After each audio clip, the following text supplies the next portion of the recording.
Welcome to this week's episode of Eye on the Tigers. I'm Delaney Barrow, joined by Andy Hewling.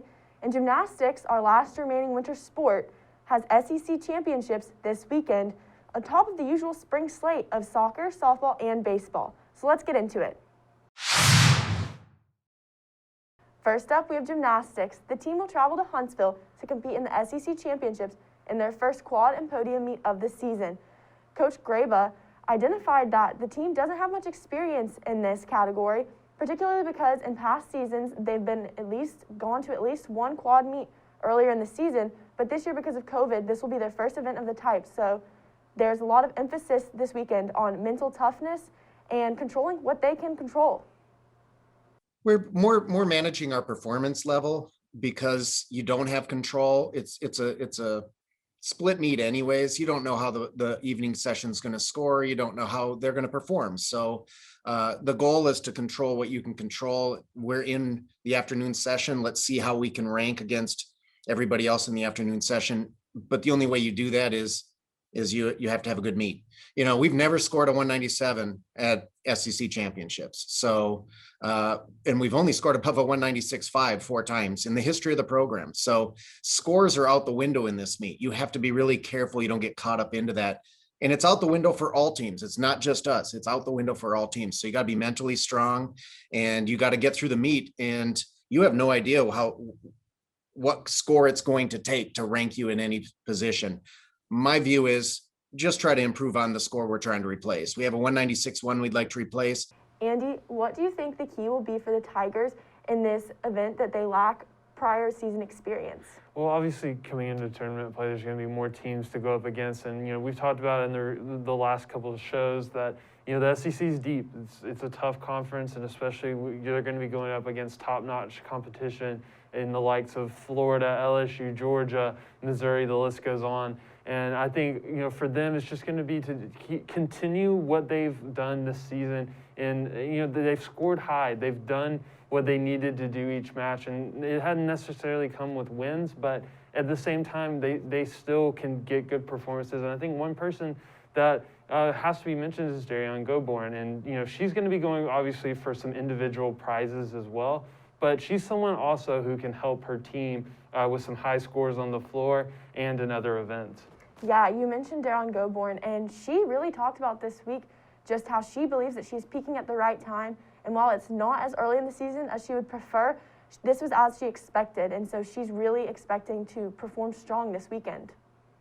I remember talking to the coaches and just telling them this is where I usually peak, like towards the end of season. And sometimes it's frustrating because I want to, you know, perform like this in the beginning, but just being patient with myself and allowing myself to peak when it's time, it really always works out in my favor. So I feel like everything is going great. So, in addition to Daron Goborn, another Auburn Tiger to watch, I think, would be Gabby McLaughlin. This freshman, she's really been a competitor on the beam and really contributed for the Tigers, and she got 17th with her national qualifying score. So I think that she's going to be a difference maker in this weekend's meet. But the real emphasis is going to be on the mental toughness, especially because the Tigers don't have as much experience in this type of meet like we talked about. And Coach Graba earlier in the season was talking about how important it is to just continue to build upon the scores and just focus on replacing the score that they're trying to improve on. And so as long as they feel like they're well prepared and they can compete, he compared it to the Masters earlier this season. And that's a really good metaphor just because they know that they can compete and they do have enough gas in their tank left when they do travel to Huntsville this weekend. Next up, we have soccer. Soccer just completed their third win against Georgia in one season last weekend. Andy, this weekend they travel to Louisville, and the weekend after they have another road contest. What will be the key to earning additional wins in these 2 games away?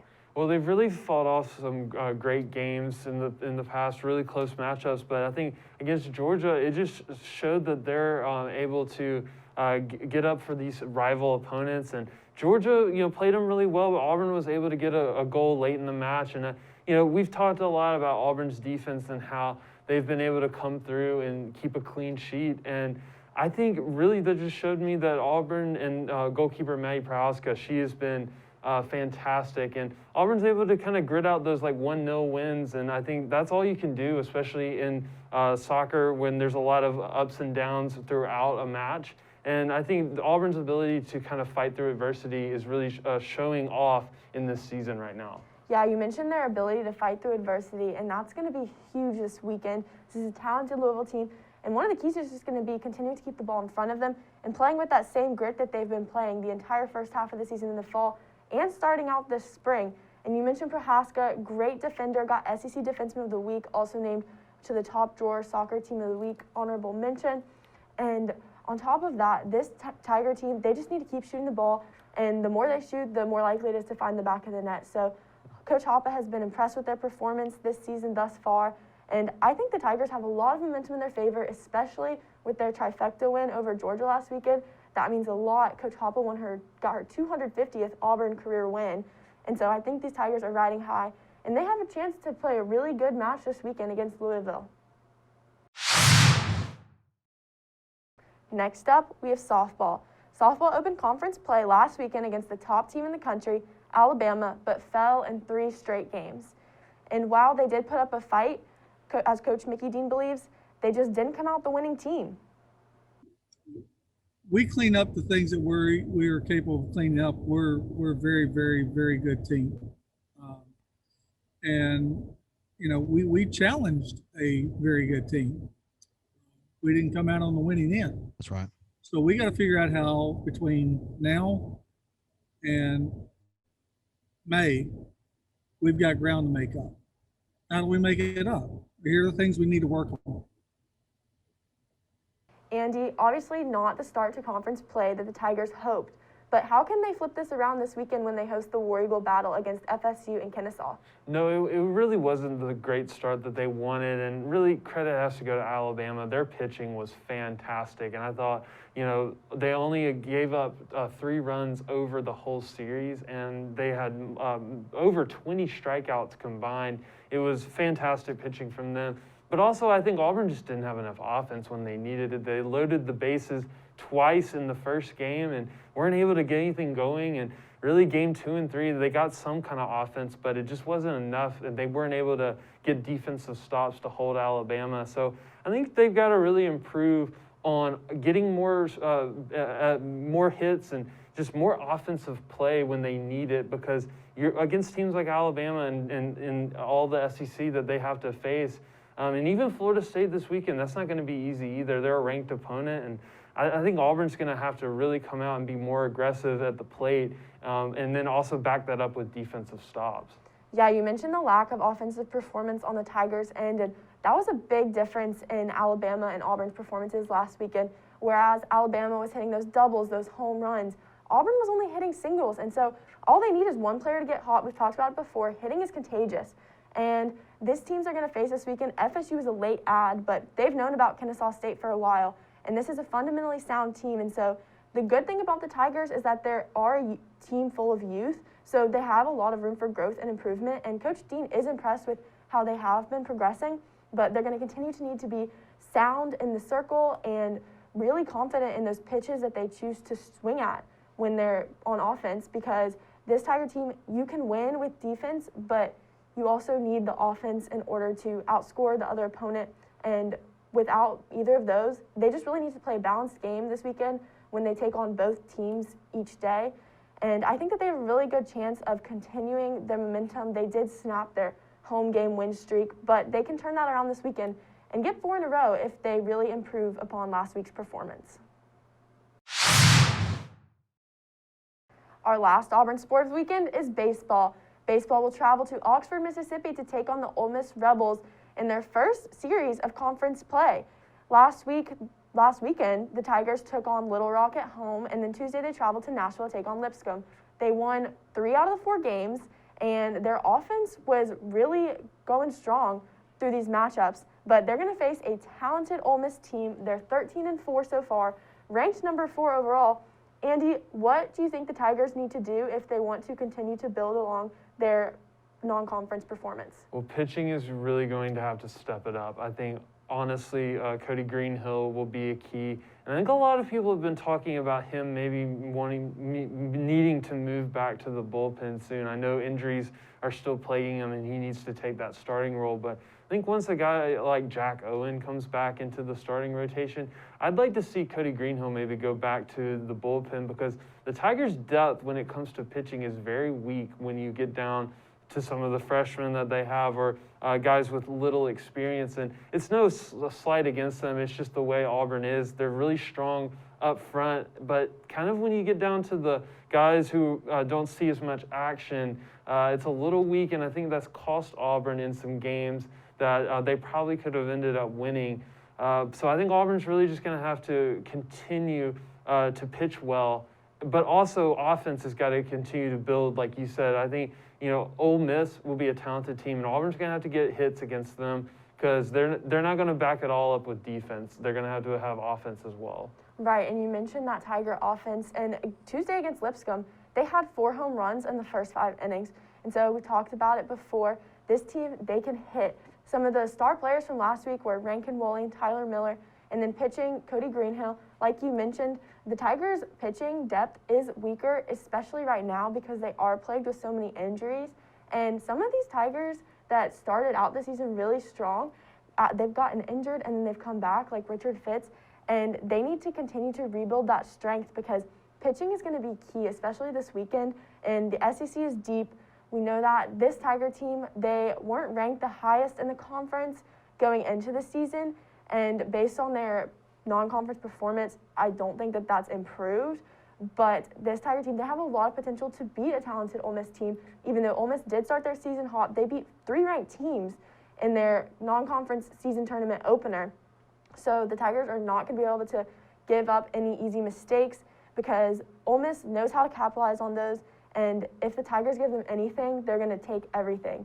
And they're going to have to play really tough. And it's also going to be a mental game this weekend, just because they're opening up the season, conference season, against a very talented opponent in hostile territory. And I know that Ole Miss, they recently opened up their outdoor venues to a lot more fans. So it's going to be loud. It's going to be a great weekend there. So hopefully the Tigers can improve their offensive efficiency and also keep up the defense and just not allow Ole Miss to take advantage of any mistakes they may make. For our final segment, we have our weekly pick'ems. In honor of the big dance, we're going to be picking from 8 of the games in this first round of 64 teams. First up, we have Syracuse versus San Diego State. Andy, who do you have? I'm going to go with San Diego State in this game. I think a lot of people are high on them to make a deep run. Don't know how long they'll go, but I think San Diego State will get this win. I'm going to have to go with Syracuse on this one. They have Buddy Bayham. If he gets hot with those 3-pointers, I think the Syracuse Orange are going to outshoot San Diego State, and they're going to get this win. Next up, we have Georgia Tech versus Loyola Chicago. Who do you have? This should be a good game. I think both teams are coming in high. Obviously, Georgia Tech being the ACC champion, and Loyola Chicago has a history of being in the big dance and making a deep run. I'm going to go with Georgia Tech in this game. I thought they were really impressive, the way they played defense, and really that just won them the game against Florida State, their grit and determination. And I think they'll get an opening round win against Loyola Chicago. Georgia Tech is a gritty team. I'm going to pick them too. They have momentum in their favor, although Loyola Chicago does have a couple of returning players from their 2018 Final Four run, but Georgia Tech will be out without Moses Wright, and so that'll be interesting, but I do think that the momentum will really come to Yellow Jackets' aid in this matchup. Next up, we have Virginia Tech versus Florida. Andy, who do you have? I'm going to go with Florida in this game. I think a lot of people are picking Florida to be upset. I think Virginia Tech's a confident team. But I really take the experience of Florida and how they've battled out the SEC, and I think they'll be ready to go for this game, and I think they'll get the win. Virginia Tech hasn't really been the same team since they took that pause earlier in the season, and that's why I'm going to go with Florida. They've had an emotional season. Trey Mann's really been a versatile player for them. Colin Castleton, big men under the hoop, and I really think Florida's going to get this win. Next up, we have Wisconsin versus UNC. Andy, who do you have? This should be probably one of the best games of the first round. I think both teams really could be higher if they had played better in the season. But I'm going to go with North Carolina. I think they're really high going into this season. And really, I think Garrison Brooks is a guy that they really trust. And I think he'll have a good game, and I think they'll get through it. Yeah, this is going to be an exciting matchup. I do think it could go either way, but I think that UNC is trending up while Wisconsin is kind of trending down, and I think that since UNC, they're really peaking where they should, I'm going to have to go with the Tar Heels on this one. Next up, we have Missouri versus Oklahoma. Who do you have? Another fantastic matchup too. I think both teams are, playing good basketball. I favor Oklahoma in this game. I think Missouri, it would be unfortunate to see them go if it happens, but I think the Sooners are playing good basketball, and I think they'll win in a close one. I agree. Another close one, another exciting matchup between two very experienced old teams. Missouri, one of the oldest in the country, but because of the strength of schedules this year, I'm going to have to go with Missouri on this one, although Oklahoma will definitely put up a fight. Next up, we have Georgetown versus Colorado. Andy, who do you have? I'm going to go with Georgetown in this game. I think it'll be an upset. Colorado did win their conference title in really good fashion, but I'm going to go with Georgetown. I think the upsets here, they were really confident after they destroyed Creighton in their conference title game, and I think the Hoyas are really poised for an upset. This one I'm excited about just because I think Colorado has a really strong offensive efficiency, and Georgetown is very defensive based. But if Georgetown fouls Colorado, they're really good from the free throw line. So I think that could be a game changer, and I'm going to have to go with the Buffs in this one. Next up, we have VCU versus Oregon. Andy, who do you have? I'm going to go with Oregon in this game. VCU should put up a fight, but I think the Ducks are favorites in this game. I agree. I'm going to have to go with Oregon as well. Chris Duarte, a very talented player on that Oregon team. And I really just think that Oregon is going to outpower VCU and get that win. For our final matchup, we have St. Bonaventure versus LSU. Andy, who do you have? I think this is a really sleepy game because a lot of people expect LSU to win, and I think they will win, but don't count out the Bonnies from pulling off an upset, but I'll take LSU in a close one. Yes, the Bonnies defensively very strong, but I think that LSU has too much power offensively, especially with Cam Thomas, very talented freshman, been leading the team the whole season, and I think that LSU is just going to outpower St. Bonaventure offensively, and they're going to get this win. That's all we have for you this week. For more news and sports updates, head to our website at eagleeyeauburn.com or our Twitter at EETV_sports. I'm Delaney Barrow, joined by Andy Hewling. Have a great weekend and War Eagle.